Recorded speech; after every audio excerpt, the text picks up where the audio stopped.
اس زمانے کے لوگوں کے ساتھ عدالت کے دن کھڑے ہو کر ان کو مجرم ٹھہرائیں گے، کیونکہ انہوں نے یونا کی منادی پر توبہ کر لی، اور دیکھو یہاں وہ ہے جو یونا سے بھی بڑا ہے۔ بدن کا چراغ۔ کوئی شخص چراغ جلا کر تہ خانے میں یا پیمانے کے نیچے نہیں رکھتا، بلکہ چراغ دان پر رکھتا ہے، تاکہ اندر آنے والوں کو روشنی دکھائی دے۔ تیرے بدن کا چراغ تیری آنکھ ہے۔ جب تیری آنکھ درست ہے تو تیرا سارا بدن بھی روشن ہے، اور جب خراب ہے تو تیرا بدن بھی تاریک ہے۔ پس دیکھ، جو روشنی تجھ میں ہے تاریکی تو نہیں۔ پس اگر تیرا سارا بدن روشن ہو اور کوئی حصہ تاریک نہ رہے تو وہ تمام ایسا روشن ہوگا جیسا اس وقت ہوتا ہے جب چراغ اپنی چمک سے تجھے روشن کرتا ہے۔ فقیہوں اور فریسیوں کی تعلیم سے خبردار رہو۔ جب وہ بات کر رہا تھا تو کسی فریسی نے اس کی دعوت کی، پس وہ اندر جا کر کھانا کھانے بیٹھا۔ فریسی نے یہ دیکھ کر تعجب کیا کہ اس نے کھانے سے پہلے غسل نہیں کیا۔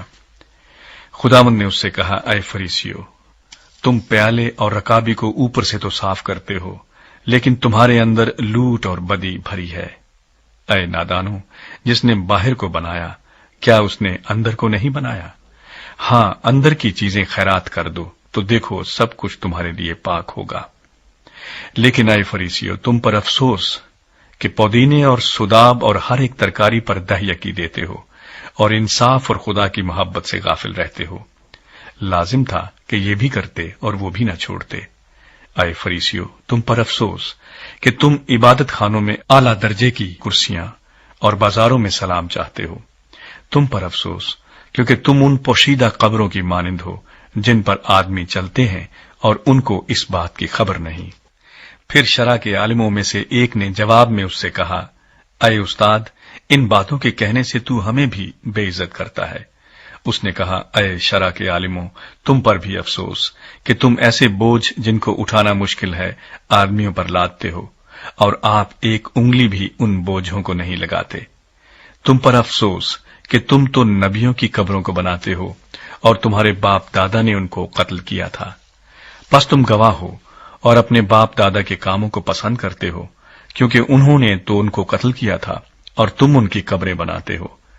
اسی لیے خدا کی حکمت نے کہا ہے کہ میں نبیوں اور رسولوں کو ان کے پاس بھیجوں گی، وہ ان میں سے بعض کو قتل کریں گے اور بعض کو ستائیں گے، تاکہ سب نبیوں کے خون کی جو بنائے عالم سے بہایا گیا اس زمانہ کے لوگوں سے باز پرس کی جائے۔ حابل کے خون سے لے کر اس زکریا کے خون تک جو قربان گاہ اور مقدس کے بیچ میں ہلاک ہوا، میں تم سے سچ کہتا ہوں کہ اسی زمانے کے لوگوں سے سب کی باز پرس کی جائے گی۔ اے شرع کے عالموں، تم پر افسوس کہ تم نے معرفت کی کنجی چھین لی۔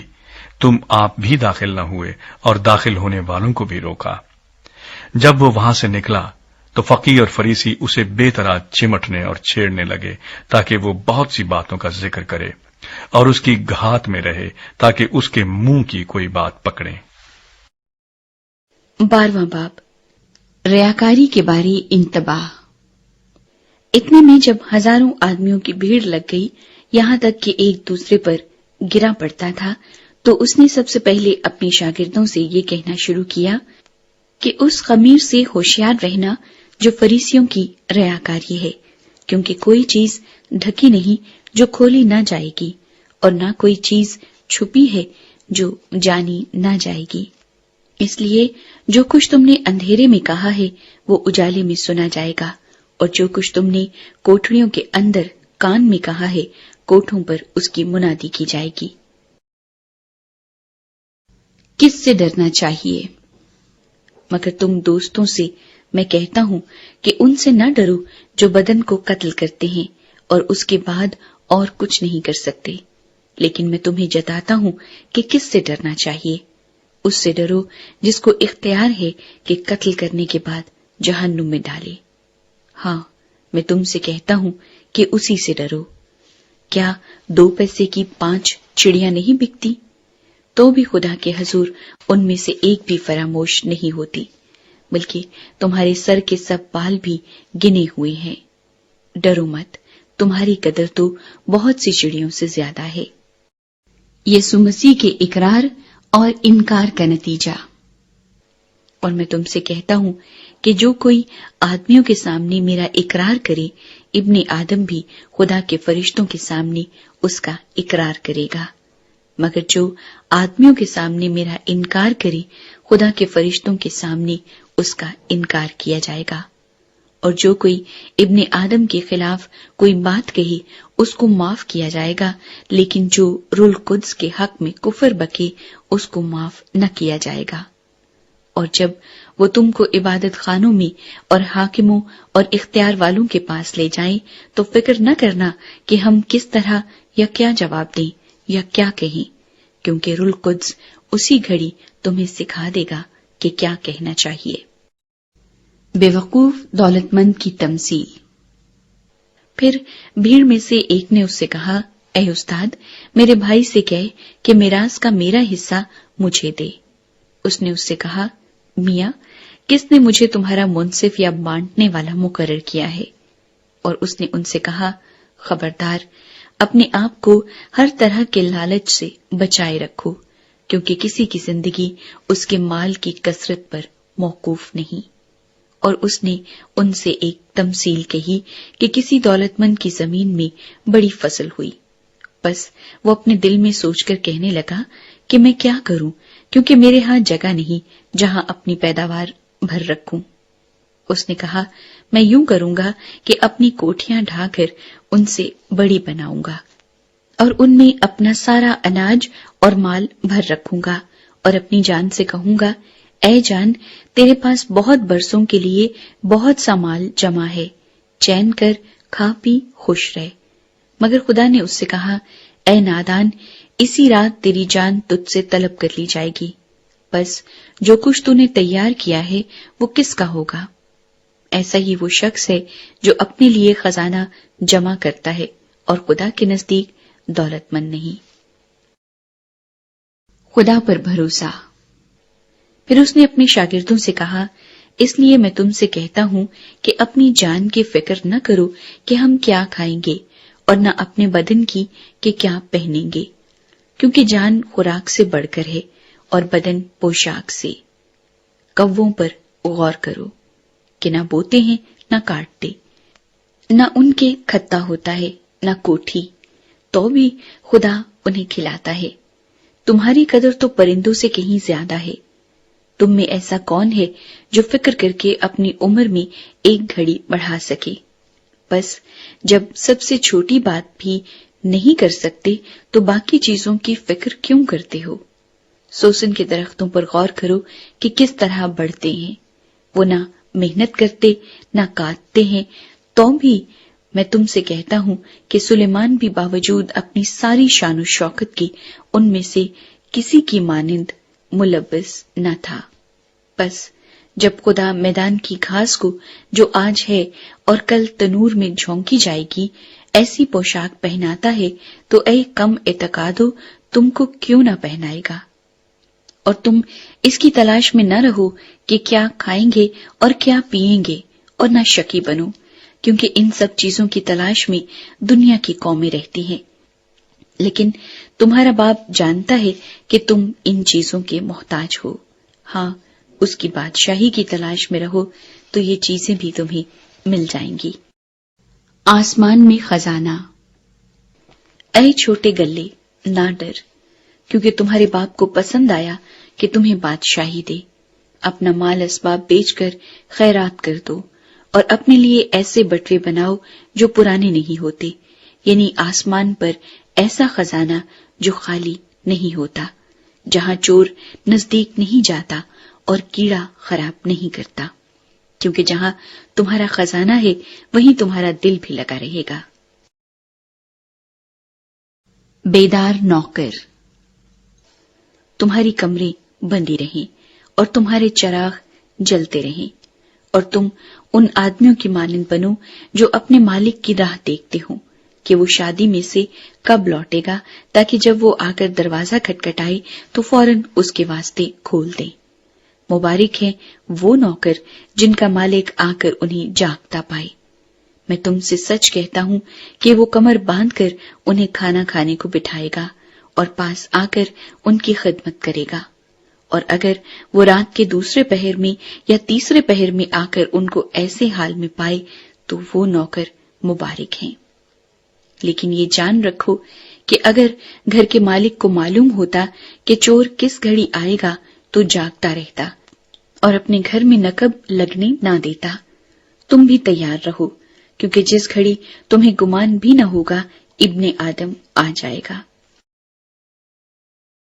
وفادار یا نمک حرام نوکر۔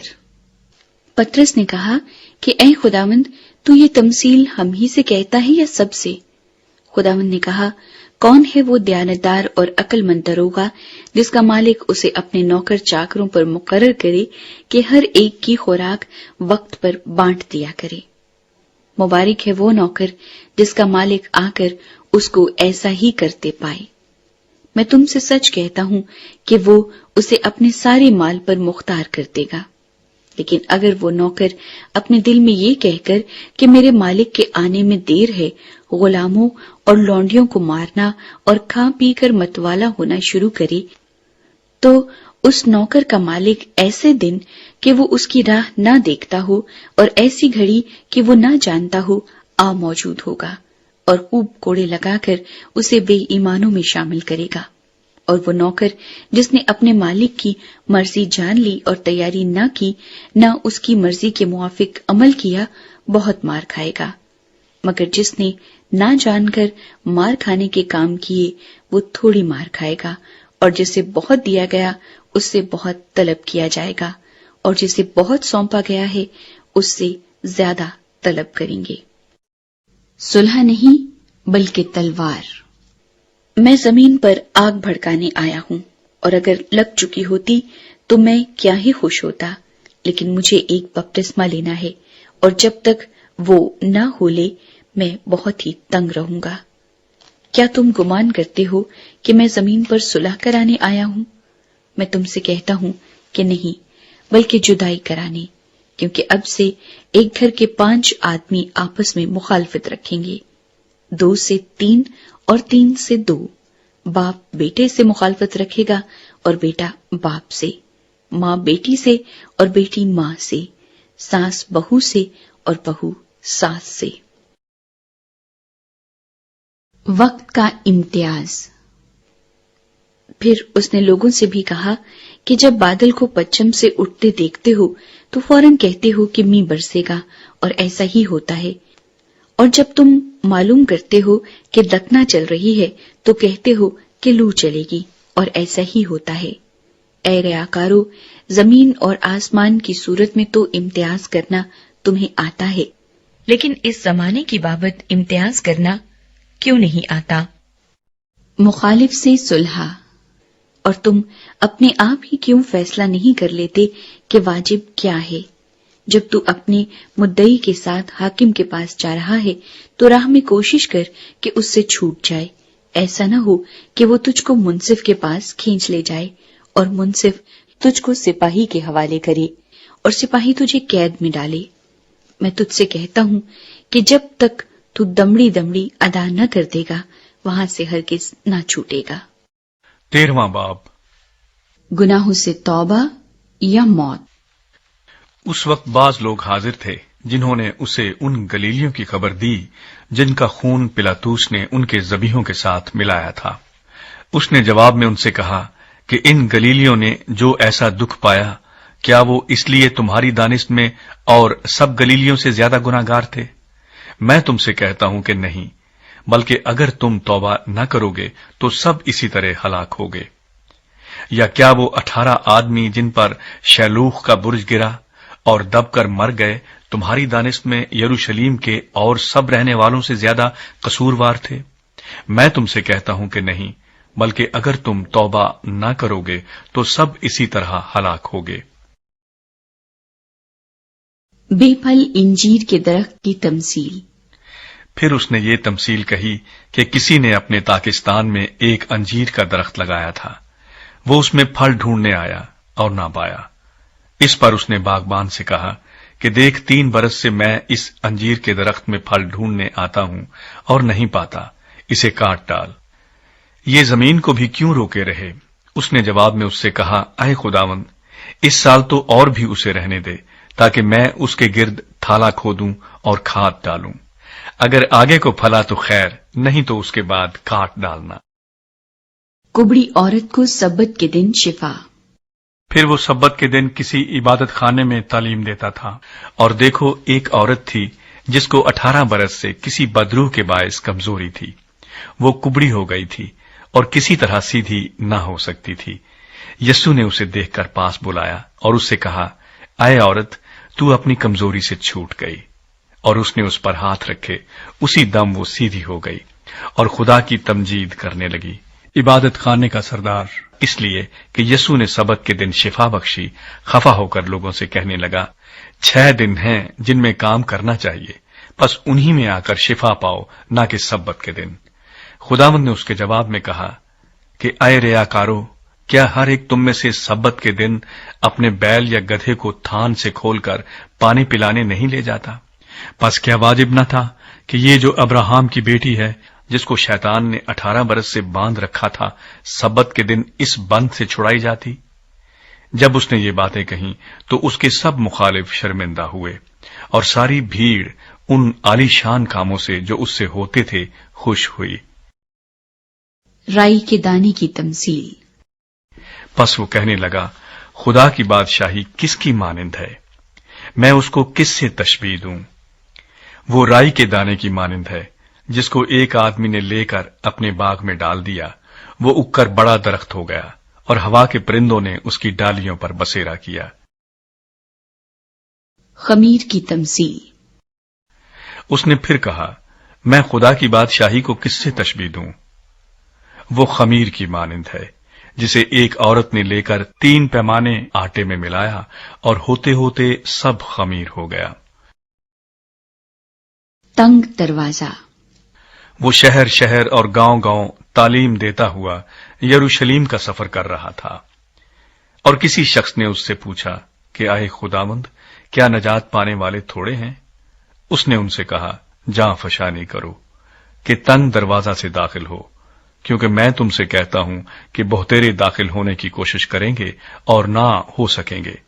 جب گھر کا مالک اٹھ کر دروازہ بند کر چکا ہو، اور تم باہر کھڑے دروازہ کھٹکھٹا کر یہ کہنا شروع کرو کہ اے خداوند، ہمارے لیے کھول دے، اور وہ جواب دے کہ میں تم کو نہیں جانتا کہ کہاں کے ہو، اس وقت تم کہنا شروع کرو گے کہ ہم نے تو تیرے روبرو کھایا پیا، اور تو نے ہمارے بازاروں میں تعلیم دی۔ مگر وہ کہے گا، میں تم سے کہتا ہوں کہ میں نہیں جانتا تم کہاں کے ہو۔ اے بدکارو، تم سب مجھ سے دور ہو، وہاں رونا اور دانت پیسنا ہوگا، جب تم ابراہیم اور اسحاق اور یعقوب اور سب نبیوں کو خدا کی بادشاہی میں شامل اور اپنے آپ کو باہر نکالا ہوا دیکھو گے، اور پورب پچھم اتر دکن سے لوگ آ کر خدا کی بادشاہی کی ضیافت میں شریک ہوں گے۔ اور دیکھو، بعض آخر ایسے ہیں جو اول ہوں گے، اور بعض اول ہیں جو آخر ہوں گے۔ یسوع مسیح کی یروشلیم سے محبت۔ اسی گھڑی بعض فریسیوں نے آ کر اس سے کہا کہ نکل کر یہاں سے چل دے، کیونکہ ہیرودیس تجھے قتل کرنا چاہتا ہے۔ اس نے ان سے کہا کہ جا کر اس لومڑی سے کہہ دو کہ دیکھ، میں آج اور کل بدروحوں کو نکالتا اور شفا بخشنے کا کام انجام دیتا رہوں گا، اور تیسرے دن کمال کو پہنچوں گا۔ مگر مجھے آج اور کل اور پرسوں اپنی راہ پر چلنا ضرور ہے، کیونکہ ممکن نہیں کہ نبی یروشلیم سے باہر ہلاک ہو۔ اے یروشلیم، اے یروشلیم، تو جو نبیوں کو قتل کرتی ہے اور جو تیرے پاس بھیجے گئے ان کو سنسار کرتی ہے، کتنی ہی بار میں نے چاہا کہ جس طرح مرغی اپنے بچوں کو پروں تلے جمع کر لیتی ہے، اسی طرح میں بھی تیرے بچوں کو جمع کر لوں، مگر تم نے نہ چاہا۔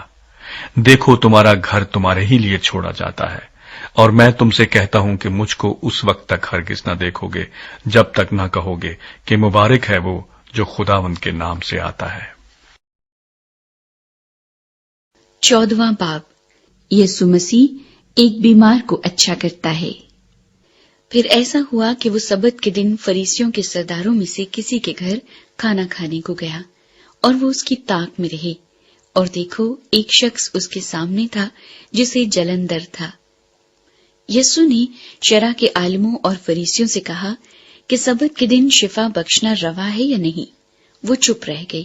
اس نے اسے ہاتھ لگا کر شفا بخشی اور رخصت کیا اور ان سے کہا، تم میں ایسا کون ہے جس کا گدھا یا بیل کنویں میں گر پڑے اور وہ سبت کے دن اس کو فوراً نہ نکال لے؟ وہ ان باتوں کا جواب نہ دے سکے۔ عاجزی اور مہمان نوازی۔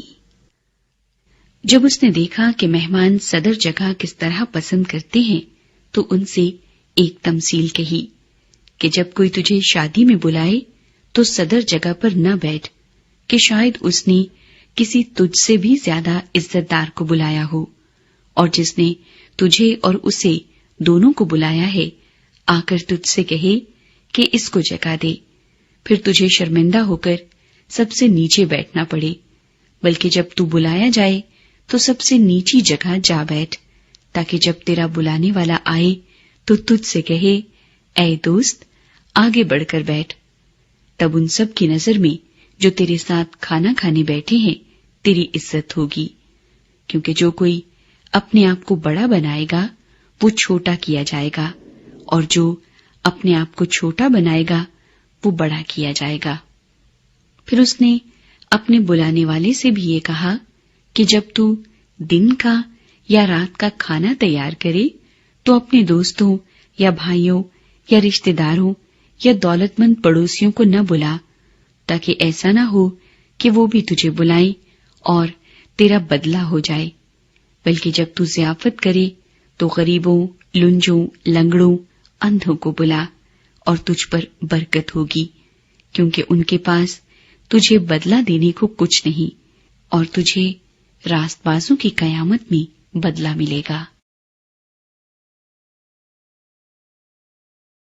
بڑی ضیافت کی تمثیل۔ جو اس کے ساتھ کھانا کھانے بیٹھے تھے ان میں سے ایک نے یہ باتیں سن کر اس سے کہا، مبارک ہے وہ جو خدا کی بادشاہی میں کھانا کھائے۔ اس نے اس سے کہا، ایک شخص نے بڑی ضیافت کی اور بہت سے لوگوں کو بلایا، اور کھانے کے وقت اپنے نوکر کو بھیجا کہ بلائے ہوئوں سے کہے، آؤ اب کھانا تیار ہے۔ اس پر سب نے مل کر عذر کرنا شروع کیا۔ پہلے نے اس سے کہا، میں نے کھیت خریدا ہے، مجھے ضرور ہے کہ جا کر اسے دیکھوں، میں تیری منت کرتا ہوں مجھے معذور رکھ۔ دوسرے نے کہا، میں نے 5 جوڑی بیل خریدے ہیں اور انہیں آزمانے جاتا ہوں، میں تیری منت کرتا ہوں مجھے معذور رکھ۔ ایک اور نے کہا، میں نے بیعہ کیا ہے، اس سبب سے نہیں آ سکتا۔ بس اس نوکر نے آ کر اپنے مالک کو ان باتوں کی خبر دی۔ اس پر گھر کے مالک نے غصے ہو کر اپنے نوکر سے کہا، جلد شہر کے بازاروں اور کوچوں میں جا کر غریبوں، لنجوں، اندھوں اور لنگڑوں کو یہاں لے آ۔ نوکر نے کہا، اے خداوند، جیسا تو نے فرمایا تھا ویسا ہی ہوا اور اب بھی جگہ ہے۔ مالک نے اس نوکر سے کہا کہ سڑکوں اور کھیت کی باڑوں کی طرف جا اور لوگوں کو مجبور کر کے لا تاکہ میرا گھر بھر جائے، کیونکہ میں تم سے کہتا ہوں کہ جو بلائے گئے تھے ان میں سے کوئی شخص میرا کھانا چکھنے نہ پائے گا۔ یسوع مسیح کا پیروکار بننے کی قیمت۔ جب بہت سے لوگ اس کے ساتھ جا رہے تھے تو اس نے پھر کر ان سے کہا، اگر کوئی میرے پاس آئے اور اپنے باپ اور ماں اور بیوی اور بچوں اور بھائیوں اور بہنوں بلکہ اپنی جان سے بھی دشمنی نہ کرے تو میرا شاگرد نہیں ہو سکتا۔ جو کوئی اپنی صلیب اٹھا کر میرے پیچھے نہ آئے وہ میرا شاگرد نہیں ہو سکتا۔ کیونکہ تم میں ایسا کون ہے کہ جب وہ ایک برج بنانا چاہے تو پہلے بیٹھ کر لاگت کا حساب نہ کر لے کہ آیا میرے پاس اس کے تیار کرنے کا سامان ہے یا نہیں؟ ایسا نہ ہو کہ جب نیو ڈال کر تیار نہ کر سکے تو سب دیکھنے والے یہ کہہ کر اس پر ہنسنا شروع کریں کہ اس شخص نے عمارت شروع تو کی مگر تکمیل نہ کر سکا۔ یا کون ایسا بادشاہ ہے جو دوسرے بادشاہ سے لڑنے جاتا ہو اور پہلے بیٹھ کر مشورہ نہ کر لے کہ آیا میں 10,000 سے اس کا مقابلہ کر سکتا ہوں یا نہیں، جو 20,000 لے کر مجھ پر چڑھا آتا ہے؟ نہیں تو جب وہ ہنوز دور ہی ہے ایلچی بھیج کر شرائط صلح کی درخواست کرے گا۔ بس اسی طرح تم میں سے جو کوئی اپنا سب کچھ ترک نہ کرے وہ میرا شاگرد نہیں ہو سکتا۔